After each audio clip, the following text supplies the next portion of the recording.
লিখব ল ফলা। প্রথমে ক্লিব, ক কয়ে ল, দীর্ঘই ব, ক্লিব।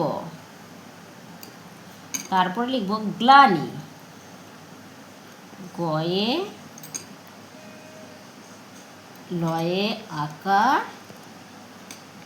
দন্তের নয় হর্ষই, গ্লানি।